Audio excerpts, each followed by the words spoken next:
இவங்க நீண்ட காலமாக கிட்டத்தட்ட ஒரு 15 வருஷத்துக்கிட்ட ஆயிடுச்சு. இவங்க வந்து சினிமா தயாரிக்கிறதே விட்டுட்டாங்க. பாதி ஏவிஎம் ஸ்டுடியோவில் பாதி இடம் வந்து அப்பார்ட்மெண்ட்டாக இருக்குது. ஸோ வந்து இனிமேல் வந்து அந்த ஏன்னா பெரிய வளாகம் வந்து வடமாநில எவ்வளோ பெரிய வளாகம் இருக்குது, அதை வந்து சும்மா வச்சிருக்க முடியாதுல்ல. அதாவது தொழில் விட்டாச்சு. அடுத்த கட்டத்துக்கு நம்ம வந்து சினிமா வந்து லாபகரமாக அந்த மாதிரி சினிமாவே வேணான்ற முடிவுக்கு வந்து ஏவிஎம் வந்துட்டாங்க. கிட்டத்தட்ட பாதி சொத்துக்கள் மேலே வந்து அப்பார்ட்மெண்ட்டாக நிற்குது இல்லை. சினிமாவை பற்றி வந்து முழுமையாக தெரிஞ்ச மனிதர். சினிமானா என்ன, அதை எப்படி வந்து தயாரிப்பில் வந்து எவ்வளோ வந்து நெளிவு சுழிவுகள் இருக்குது, பல விஷயங்களை வந்து இன்றைக்கி இருக்கிற பல ஜென்ரேஷன் அந்த புத்தகம் கூட உதவும். நிறைய மேடைகள் அவர் பேசுனதுலாம் வந்து பார்த்தா ரொம்ப அடக்கமாக வருவாங்க. தெரியும், கை கட்டிட்டு தான் வருவார். அது பிராண்ட். அவர் கை கட்டினா வந்து அடிமை சேவகம் நீங்கள் சொல்லுவீங்கல்ல, ஆனால் அதையே கூட வந்து அந்த பணிவை வந்து ஒரு பிராண்டாகவே ஆக்கினார். எங்கேயுமே ஒரு கை கட்டி தான் இருப்பார். வயது மூப்புன்னு ஒன்று இருக்குது சரிங்களா, அந்த வயது மூப்பில் தான் வந்து அவர் இறந்துருக்கிறாரு. ஆனால் வந்து சொல்லுவாங்கல்ல, வாழ்ந்து கெடாத மனிதர். சில பேர் சொல்லுவாங்க வாழ்ந்து கெட்ட மனிதர் சொல்லுவாங்கல்ல. இந்த வாழ்ந்து கெடாத மனிதர். சில பேர் வந்து இழப்பு வந்து சினிமாவுக்கு லாஸ்ன்னுவாங்கல்ல. இவங்க சினிமா எடுக்கலனால் கூட ஏவிஎம் சரவணுடைய அந்த மரணம் வந்து பார்த்தீங்கன்னா சினிமா துறைக்கு இழப்புன்றது. ஏன்னா படம் எடுக்காமல் இருக்கலாம், ஆனால் இவங்க உருவாக்கின என்ன சொல்றதுக்கு வந்து படைப்பாளிகள் எவ்வளோ பேர்.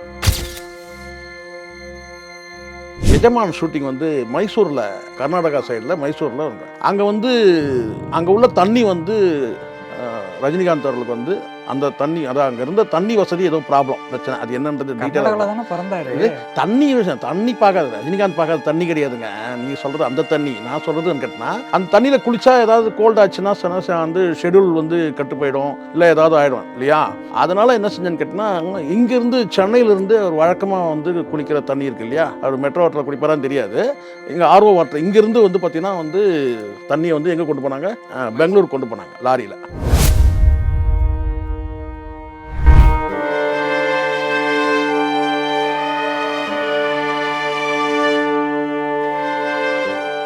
ரியல் நேயர்களுக்கு வணக்கம். இன்று நம்மளுடைய நேர்காணலுக்கு டிஜிட்டல் ஜேர்னலிஸ்டான ஷேகுவர் அவர்கள் இணைஞ்சிருக்காங்க. சார் வணக்கம். வணக்கம். வணக்கம்.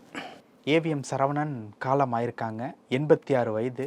நேற்று பிறந்த நாள், டிசம்பர் 3ஆம் தேதி பிறந்த நாள். இன்னைக்கு காலம் ஆயிட்டாங்க. இதுதான் ரொம்ப ஒரு கஷ்டமான ஒரு விஷயமா பார்க்கப்படுது. என்ன காரணம் மரணத்தை? 40களில் வந்து 1940களில் கிட்டத்தட்ட 70 வருஷத்துக்கு முன்னாடியே. ஆமாம், 1940களிலிருந்து ஏவிஎம்மோட பயணம் இருக்குன்னு வச்சுக்கலாம். அப்ராக்சிமேட்டாக சொல்கிறேன். ஏவிஎம் மட்டுமே இல்லை, மாடர்ன் தியேட்டர்ஸ், விஜயா ப்ரொடக்ஷன் வந்து அது விஜயா ப்ரொடக்ஷன், அப்புறம் வாசன் ஸ்டுடியோ, அதுக்கப்புறம் இன்னும் நிறைய இன்றைக்கி எப்படி பல நிறுவனங்கள் இருக்கோ அதே மாதிரி அன்றைக்கும் கூட இருக்குன்னா வந்து ஒரு 10க்கும் மேற்பட்ட நிறுவனங்கள் வந்து அது தமிழ் சினிமா வந்து இன்றைக்கி தானே பேன் இண்டியா மூவின்னு சொல்கிறோம். தமிழ் படங்களும் தயாரிச்சிருக்காங்க, தெலுங்கு படங்கள்லையும் தயாரிச்சிருக்காங்க. அந்த மாதிரி வந்து ஒரு கிட்டத்தட்ட ஒரு 10 நிறுவனங்கள் அதில் குறிப்பிட்டு சொல்லக்கூடிய நிறுவனம்னா அது AVM, modern theatres, Vasan studio, இதெல்லாம் பெரிய கம்பெனியில் பெரிய கம்பெனி. அந்த காலத்தில் வந்து பார்த்திங்கன்னா திட்டமிட்டு ஒரு படத்தை வந்து தயாரிக்கிறதுக்கு வந்து எவ்வளோ வந்து இன்வெஸ்ட்மெண்ட் பண்ணணும், எவ்வளோ லாபத்தை ஈட்டணும், நடிகர்களுக்கு எவ்வளோ சம்பளம், இயக்குநர்களுக்கு எவ்வளோ சம்பளம் அப்படின்னு சொல்லி வந்து கதை இலாகான்னு ஒன்று வந்து வச்சுருந்து, அந்த கதை இலாகான்றது தான் ரொம்ப ரொம்ப முக்கியம். அங்கேருந்து கதையை எடுத்து யாரை வந்து கதாநாயகன் கதாநாயகி படம் இப்படி திட்டமிட்டு பயணித்த இன்றைக்கி வந்து எந்த திட்டமிடலும் கிடையாது இன்றைக்கி. அதைத்தான் வந்து ஏவிஎம் சரவணன் சொன்னார் ஒரு இதில். சினிமா வந்து இன்றைக்கி ஏன் சினிமாவை விட்டு வந்து விலகிட்டோம்னா அதுக்கு ஒரு காரணத்தை சொன்னார். என்னென்னா, சினிமா வந்து சூதாட்டம் மாதிரி ஆயிடுச்சு, ஒரு தொழில் என்பதை தாண்டி சூதாட்டம் ஆயிடுச்சின்னு சொல்லி சொன்னார். அவ்வளோ போல்டாக சொன்னார். ஸோ அதனால் தந்தையார் காலத்துலேருந்து ஏவி மெய்யப்ப செட்டியார் என்ற அவருடைய அந்த அவர் தந்தையார் வழியில் 3 பிள்ளைகளுமே, இவருக்கு மூத்தவர் வந்து குமரன், சரவணனுக்கு மூத்தவர் இருக்கார் குமரன், ஏவிஎம் குமரன். அதுக்கு பிறகு வந்து இவர் சரவணன், அதுக்கு பிறகு பாலசுப்ரமணியம், அதுக்கு பிறகு இவரும் வந்து இவருடைய மகனும் கூட எம்எஸ் குகன் வந்து தயாரிப்பார். ஸோ அதனால் இப்போ இந்த மரணம் எதனால சார்? இவங்க நீண்ட காலமாக கிட்டத்தட்ட ஒரு 15 வருஷத்துக்கிட்ட ஆயிடுச்சு இவங்க வந்து சினிமா தயாரிக்கிறதே விட்டுட்டாங்க. ஏன்னா இவங்களுக்கு நிறைய கசப்பான சம்பவங்கள், அதுவும் வந்து உங்களுக்கு சிவாஜி படத்தில் வந்து சங்கர் தான் இயக்குனர். அப்போது வந்து அவங்களுக்கு நிறைய கசப்பான சம்பவங்கள் இருக்கும்ல. இவனுங்க இந்த பிரம்மாண்ட நடிகர்கள் வந்து பெரிய பிராண்ட் ஸ்டார், சூப்பர் ஸ்டாரு இந்த மாதிரி வரும்போது மக்கள் திலகம் எம்ஜிஆர் வந்து நடிகர் திலகம் சிவாஜி இவங்களை வச்சு படம் தயாரித்தவங்க. அதுக்கப்புறம் இந்த சூப்பர் ஸ்டார்கள்ன்ற பேரில் இவங்க வந்துட்டாங்க பெரிய ஸ்டார்கள். அப்போ அவங்களுக்கு ஏற்ற சம்பளம் கொடுக்குற சூழல் வந்துடுச்சு. கோடிக்கணக்கில் சம்பளம் வாங்கக்கூடிய இடத்துக்கு வந்துட்டாங்க. அதுக்கு பிறகு வந்து இயக்குநர்களும் பிரம்மாண்ட இயக்குநர்கள் வந்துட்டு வந்தபோது இவங்கெல்லாம் அந்த காலத்தில் படம் எடுக்கும்போது பார்த்தீங்கன்னா இயக்குநர்களுக்கான சம்பளத்தை இவங்க தான் நிர்ணயம் பண்ணுவாங்க. இப்போ வந்து இயக்குநர்கள் சம்பளத்தை நிர்ணயம் பண்ணிவிட்டு அதுக்கப்புறம் வந்து தயாரிப்பாளர் யாருன்றதை முடிவு பண்ணுற இடத்துக்கு வந்துட்டாங்க இன்றைக்கி. இப்போ இதெல்லாம் வந்து தயாரிப்பாளர் விட்டதுக்கு ஒரு காரணம் அது ஆமாம், வந்து அவங்க முடிவு பண்ணிட்டாங்க என்னன்னா இனிமேல் சினிமா வந்து லாபகரமாக வந்து தொழிலில் வந்து குறிப்பாக பொதுவாகவே தெரியும், உங்களுக்கு தெரியும்னு கேட்டால் ஒரு குறிப்பிட்ட சிலர் வந்து காலமாக சினிமா தயாரிக்கிறவங்களுக்கு அடுத்தடுத்து ஜென்ரேஷன் கிட்டத்தட்ட 4வது ஜெனரேஷன் வரைக்கும் வந்துட்டாங்க இவங்க ஏவிஎம். மற்றவங்களும் உங்களுக்கு மாடர்ன் தியேட்டர்ஸ்லாம் 2வது ஜென்ரேஷனை தாண்ட முடியல அவங்களால. ரஜினி கமல்கிட்டே வர முடியல மாடர்ன் தியேட்டர்ஸ்லாம். அப்போயே வந்து அவங்க வந்து சினிமா விட்டு விலகிட்டாங்க. கிட்டத்தட்ட 4 ஜென்ரேஷனை வந்து இவங்க வந்து படம் தயாரிக்கும் போது இவங்களால வந்து நிற்க முடியுன்ற எண்ணம் இருந்தால் கூட அதை லாபகரமாக நடத்த முடியாதுன்னு ஒரு சூழல் இருக்குது. எல்லாம் சூதாட்டம் மாதிரி ஆயிடுச்சு. இயக்குநர்கள் அழிச்சாட்டையும் தாங்க முடியல. அதுவும் மணிரத்னமும் சங்கரும் வந்த பிறகு இந்த பிரம்மாண்ட இயக்குநர்கள்ன்ற அந்த பிரம்மாண்ட படத்தை எடுக்கிறவங்க அப்படின்னு ஆயிடுச்சு. உலகம் முழுவதும் பார்க்கக்கூடிய அளவுக்கு படங்கள் நாங்கள் எடுக்கிறன்ற பேரில் இவங்க பண்ண அதெல்லாம் வந்து பார்த்திங்கன்னா இவங்களுக்கு வந்து ஏற்புடையதாக இல்லை. நீங்கள் ஒரு இந்தியாவுக்குள்ளே நீங்கள் உங்கள் படம் வந்து ஒரு நாள் போதுன்ற நிலைமையில் இருந்தாங்க. ஏன்னா அப்போ தான் அந்த போட்ட பணத்தை எடுங்க. இவங்க என்ன செய்யணும், உலகம் முழுதும் வந்து நாங்கள் திரையிடுவோம் போது இந்த உலக சினிமாவன்னும் போது இந்த உலக சினிமாவோடு சேர்ந்து பயணிக்கிறதுக்கு அவங்க தயார். ஆனால் இங்கே சம்பளம் வந்து இயக்குநர்களுக்கு வந்து பெரிய சம்பளம், தயாரிப்பாளர் நடிகர்களுக்கு பெரிய சம்பளம், அதெல்லாம் கொடுத்து அதுக்கப்புறம் வந்து உங்களுக்கு தெரியும் எல்லாம் காமெடி நடிகர்கள் வந்து ஒரு கதாநாயகனுக்கு சம்பளம் நீங்கள் நிர்ணயம் பண்ணுறதை வச்சு தான் அடுத்தடுத்து இருக்கிற எல்லா நடிகர்களுக்கும் சம்பளம். அப்போது இவங்களால என்னன்னு கேட்டால் இதை லாபகரமாக இனிமேல் சினிமா தொழிலில் வந்து பார்த்திங்கன்னா சூதாட்டம் மாதிரி ஆயிடுச்சு. அதுக்கப்புறம் ஃபினான்ஷியர்களுடைய அட்டகாசங்கள், ஜி வெங்கடேஸ்வரன் வந்து அவருடைய மரணம், இப்படி வந்து ஃபினான்ஷியல் கைக்குள்ளே போயிடுச்சு. சினிமாவுக்கு கொஞ்சம் அரசியலும் கூட ஆயிடுச்சு. இப்படியெல்லாம் பார்க்கும்போது ஒரு கட்டத்துக்கு மேலே நம்ம வந்து வேணான்னு சொல்லி ஒதுங்கினதில் வந்து சத்யா மூவிஸ் கூட சொல்ல முடியும். இன்றைக்கி அவங்க எடுக்கிறாங்க, மீண்டும் கூட படம் எடுக்கிறாங்க. இப்போ சத்யா மூவிஸ் வந்து பார்த்திங்கன்னா அவங்களுடைய பரம்பரை சார்ந்தவங்க இப்போ லெனின் பாண்டியன்னு ஒரு படம் எடுக்கிறாங்க. நான் சொல்கிறது ஆரம்ப இறப்புன இந்த சத்யா மூவிஸ் சொல்கிறேன். அவங்க வந்து அவங்க மருமகன் டிஜி தியாகராஜனும் அவருடைய செந்தில் தியாகராஜனும் ஒரு படம் இப்போ லெனின் பாண்டியன் கூட புதுசாக கூட எடுக்கிறாங்க. பட் இவரெல்லாம் பல இடங்களில் வாடகைக்கே விட்டுட்டாரு. இல்லை வாடகை வந்து இவங்க வந்து பாதி ஏவிஎம் ஸ்டுடியோவில் பாதி இடம் வந்து அப்பார்ட்மெண்ட்டாக இருக்குது. ஸோ வந்து இனிமேல் வந்து அந்த ஏன்னா பெரிய வளாகம் வந்து வடமாநில எவ்வளோ பெரிய வளாகம் இருக்குது, அதை வந்து சும்மா வச்சுருக்க முடியாதுல்ல. அதாவது தொழில் விட்டாச்சு, அது ஒன்று கன்ஃபார்ம். அவங்க வந்து சினிமா தொழிலில் வந்து இல்லை. முதல்ல வந்து ஏவிஎம் பேனர் வந்து 2 தரப்பையும் பயன்படுத்தினாங்க. குமரன் பயன்படுத்தினார், சரவணனும் பயன்படுத்தினாங்க. ஏபிஎம் அந்த பிராண்ட் இருக்கு இல்லையா, அந்த நேம் ஏவிஎம் ஸ்டுடியோஸ். ஸோ அதுக்கு பிறகு வந்து கேட்டால் வந்து ஸ்ட்ரகிள் பண்ணாங்க தான். அதுக்கப்புறம் இதை வந்து லாபகரமாக நடத்த முடியாது. அடுத்த ஜென்ரேஷன் வந்து இதை வந்து கொண்டு போக விரும்பலை. இப்போ வந்து அடுத்த ஜென்ரேஷனாக உங்களுக்கு தெரியும் எம்எஸ் கோகன் இருக்காருன்னா அவங்களுடைய பிள்ளைகள்லாம் கூட வந்து இன்றைக்கி வந்து வாரிசுகளும் வந்து ஆளாகும் போது அடுத்த கட்டத்துக்கு நம்ம வந்து சினிமா வந்து லாபகரமாக நடத்த மாதிரி சினிமாவே வேணான்ற முடிவுக்கு வந்து ஏவிஎம் வந்துட்டாங்க. கிட்டத்தட்ட பாதி சொத்துக்கள் மேலே வந்து அப்பார்ட்மெண்ட்டாக நிற்குது இல்லை இன்றைக்கி. ஸோ அதனால் வந்து இதுக்கு மேலே கை வச்சா கடனில் தான்.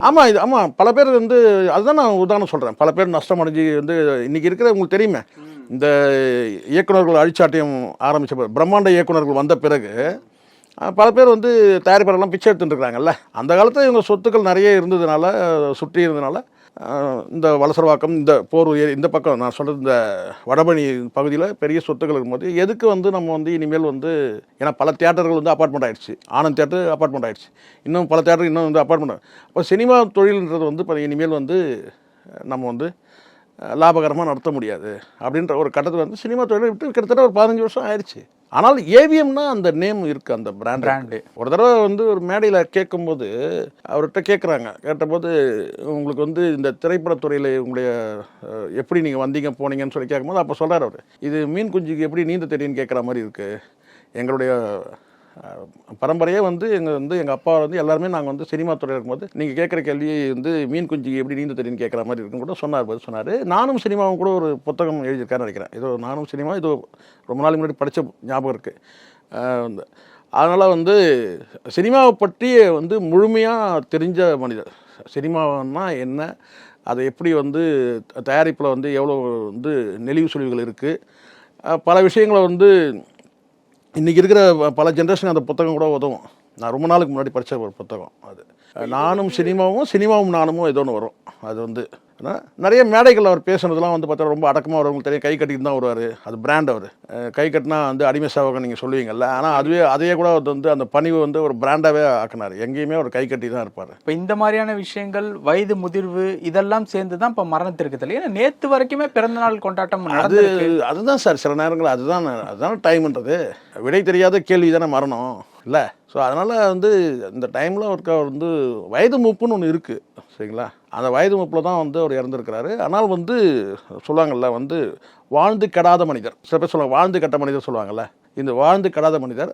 சில பேர் வந்து இழப்பு வந்து சினிமாவுக்கு லாஸ்ன்னுவாங்கள்ல. இவங்க சினிமா எடுக்கலனால் கூட ஏவிஎம் சரவணுடைய அந்த மரணம் வந்து பார்த்தீங்கன்னா சினிமா துறைக்கு இழப்புன்றது. ஏன்னா படம் எடுக்காமல் இருக்கலாம், ஆனால் இவங்க உருவாக்கின என்ன சொல்கிறதுக்கு வந்து படைப்பாளிகள் எவ்வளோ பேர்.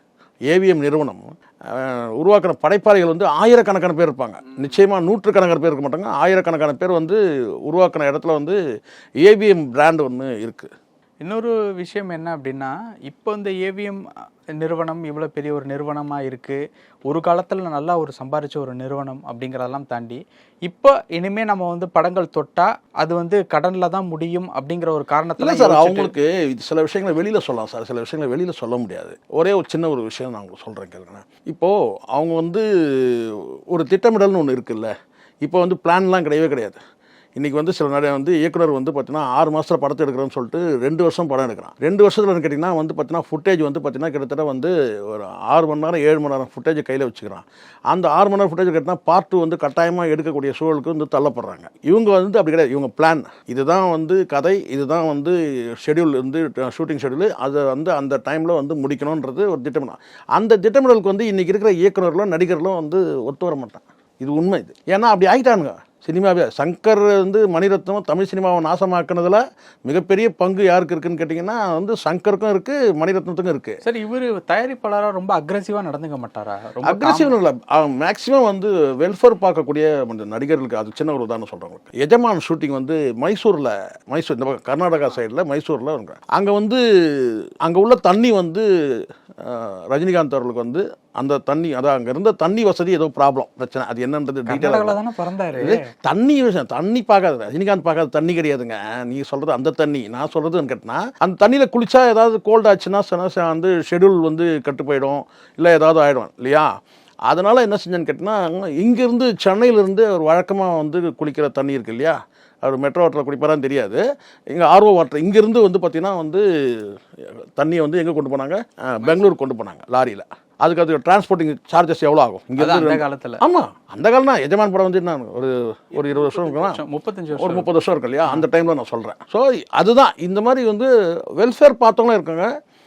சில நேரங்களில் வந்து உங்களுக்கு தெரியும்ல வந்து இப்போ சிவாஜி படம் வந்து உங்களுக்கு இன்னொரு உதாரணம் சொல்கிறேன் உங்களுக்கு.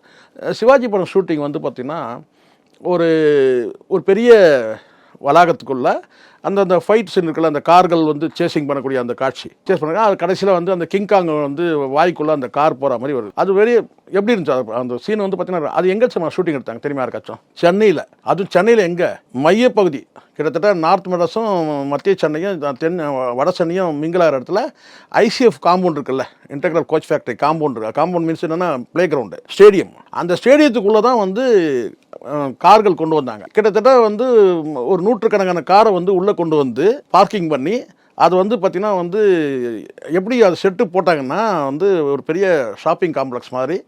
அதை முடிச்சுட்டு இவங்க வரும்போது பார்த்தீங்கன்னா வந்து ஸ்ரேயாவும் ரஜினியும் வந்து வரும்போது அங்கே ஃபைட் சீனு அந்த சேசிங் காட்சி அங்கே தான் எடுத்தாங்க. கடைசியாக வந்து அந்த கிங்காங் வாய்க்குள்ளே வந்து கார் போய் விழுற மாதிரி அந்த காட்சி அங்கே தான் எடுத்தாங்க. அப்போ ஆர்ட் டைரக்டர் ஆனந்த் நினைக்கிறேன், சரியா தெரியல, தோட்டாதாரணி தெரியல, யாரும் தெரியல. அதை வந்து பார்த்தீங்கன்னா அந்த இடத்துல வந்து பெரிய அளவில் வந்து அது எதுக்கு இப்போ அதே வந்து இப்போ வேறு எங்கேயாவது ஒரு இடத்துல அவங்க எடுத்திருந்தாங்கன்னு வச்சுங்களேன், அந்த கார்கள் 100கணக்கான கார்களை கொண்டு போய் அங்கே சேர்க்குற அந்த பெட்ரோல் காஸ்ட் எவ்வளோ ஆகுன்னு பார்த்துங்க. இப்போ உதாரணத்துக்கு வேறு எங்கேயோ வந்து ஒரு லாங்கில் ஒரு 100 கிலோமீட்டருக்கு அந்த பக்கம், ஒரு 150 கிலோமீட்டர் அந்த பக்கம் வந்து ஒரு போடுறாங்கன்னு வச்சுங்களேன், முடியும் தான். ஆனால் அந்த கார்கள் கொண்டு போய் அங்கே சேர்க்கறதுக்கு அதுக்கு ஃபியூல் சார்ஜஸ் எவ்வளோ ஆகும்?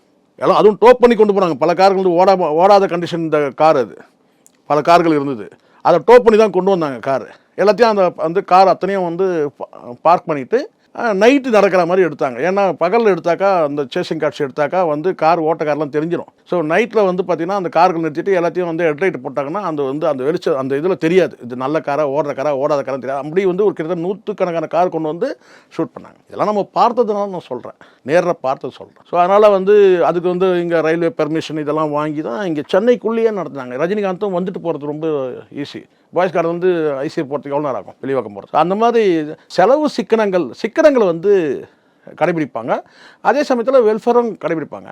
அதுக்கப்புறம் இவனுக்கு அழிச்சாட்டியம் ஜாஸ்தி ஆயிடுச்சு. இயக்குநர்களுடைய அழிச்சாட்டியம், ஏதோ நடிகர்களுடைய அழிச்சாட்டியம் கூட சரி ஓகே, அவன் தான் மெயின் கேரக்டர் அப்படின்னு சொல்லுவாங்க. அவங்க அந்த காலத்தில் வந்து முத்துராமனை பார்த்தவங்க, பாலச்சந்தர் பார்த்தவங்க, திருலோகச்சந்தர் பார்த்தவங்க, இன்னும் எத்தனையோ இயக்குநர்களை பார்த்தவங்க. அப்போ வந்து எதுக்கு இவ்வளோ கஷ்டப்படணும்? இப்போ விசு மாதிரி ஒருத்தர் கிடச்சேன்னா சம்சாரம் அது மின்சாரம் வந்து வீட்டுக்குள்ளேயே எடுத்தாங்க. ஸோ அந்த படம் நல்லா தான் போச்சு.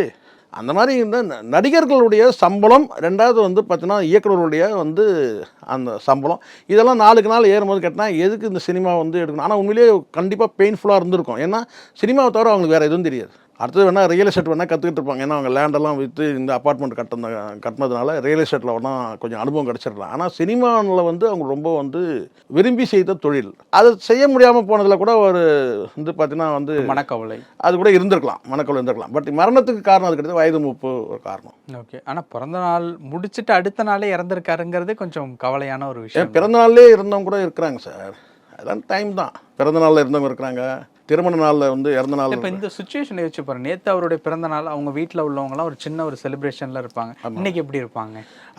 அதுதான் டைம்.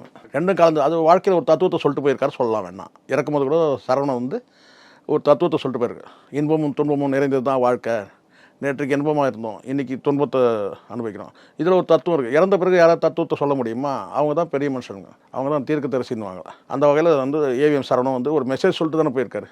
வாழ்க்கையில் வந்து ரெண்டு பக்கம் இருக்குது, இன்பம் துன்பம் ரெண்டும் இருக்குன்றது தான் அவருடைய மரணமும் சொல்லுது. பல விஷயங்கள் பேசணும். நேரத்துக்கு ரொம்ப நன்றி. நன்றி சார்.